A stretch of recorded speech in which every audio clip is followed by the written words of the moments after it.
Friends, welcome to சமையல்டிலைட். இன்னைக்கு நம்ம சமையல்டிலைட் சேனலில் மசால் பொடி எப்படி அரைக்கிறதுன்னு பார்க்க போகிறோம். இந்த மசால் பொடி வச்சு எல்லா குழம்புமே ஈஸியாக செஞ்சிடலாம்.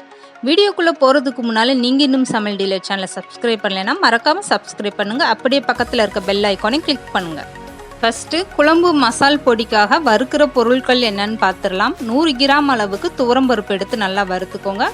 துவரம்பருப்பு நல்லா செவந்ததுமே நீங்கள் வேறு ஒரு பாத்திரத்தில் மாற்றிடுங்க. இப்போ பாருங்கள், துவரம்பருப்பு நல்லாவே கலர் மாறிடுச்சு.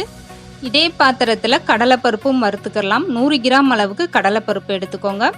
இன்றைக்கி மசால் பொடி நம்ம அளவுன்னு பார்க்குறது அரை கிலோவுக்கான அளவு பார்த்துட்ருக்கோம். 100 கிராம் துவரம்பருப்பு, 100 கிராம் கடலைப்பருப்பு. கடலைப்பருப்பும் நல்லா வறுபட்டதும் மாற்றிட்டு இதிலேயே 100 கிராம் அளவுக்கு ஜீரகம் போட்டுட்டு நல்லா வறுத்துக்கோங்க. ஜீரகம் உடனே நல்லா பொரிஞ்சிரும். பாத்திரம் சூடாக இருக்கிறதுனால ரொம்ப நேரம் நீங்கள் வறுக்கக்கூடாது. ஜீரகத்தையும் மாற்றிட்டு இது கூடவே 50 கிராம் அளவுக்கு சோம்பு சேர்த்துக்கோங்க. இப்போ சோம்பு நல்லா பொரிஞ்சிருச்சு. வேறு பாத்திரத்தில் மாற்றிட்டு 25 கிராம் அளவுக்கு மிளகு சேர்த்துக்கோங்க.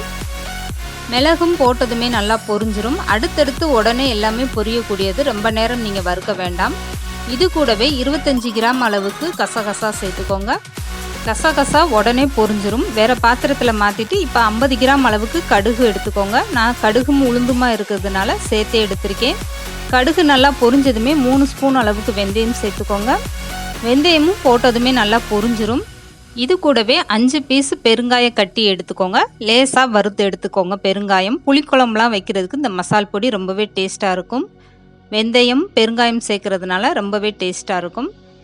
இதுக்கப்புறம் அரை கிலோ அளவுக்கு மல்லி எடுத்துக்கோங்க. இந்த மசால் பொடி நீங்கள் வறுக்கும்போது ஸ்டவ்வை மீடியமாக வச்சுக்கிட்டே தான் வறுக்கணும். இந்த மசால் பொடிக்கு எல்லா பொருளுமே நீங்கள் கைவிடாமல் வறுத்து விடணும். இப்போ பாருங்கள், மல்லியோட வாடை வந்ததுமே நீங்கள் மல்லியும் எடுத்துடலாம். இதுக்கப்புறம் 300 கிராம் அளவுக்கு சாப்பாட்டு அரிசி சேர்த்துட்டு சாப்பாட்டு அரிசியும் நல்லா வறுத்து விட்டுருங்க. அரிசி நல்லா பொரிஞ்சு வரட்டும். அரை கிலோ மசால் பொடிக்கு 300 கிராம் அரிசி கரெக்டான அளவு. அரிசியும் நல்லா பொரிஞ்சதுமே வேறு பாத்திரத்தில் மாற்றிடுங்க.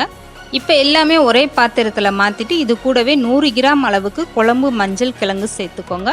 இதெல்லாம் சேர்த்துட்டு நல்லா கலந்து விட்டுருங்க. நல்லா ஆறட்டும். ஆறுனதுக்கப்புறமா நீங்கள் அரைக்க கொடுக்கணும். குழம்பு மசால் பொடிக்கு எப்போதுமே நீங்கள் இந்த மாதிரி நீல மிளகாயாக வாங்கிக்கோங்க. குண்டு மிளகா வாங்கினீங்கன்னா ரொம்ப காரமாக இருக்கும். அதே சமயம் புது வத்தலாக வாங்கிடாதீங்க, பழைய வத்தல்னு கேட்டு வாங்குங்க. எல்லா பொருட்களுமே வறுத்தாச்சு. மிளகாய் மட்டும் நீங்கள் 2 மணி நேரம் வெயிலில் காய வச்சு எடுத்திங்கன்னா ரொம்பவே சூப்பராக இருக்கும்.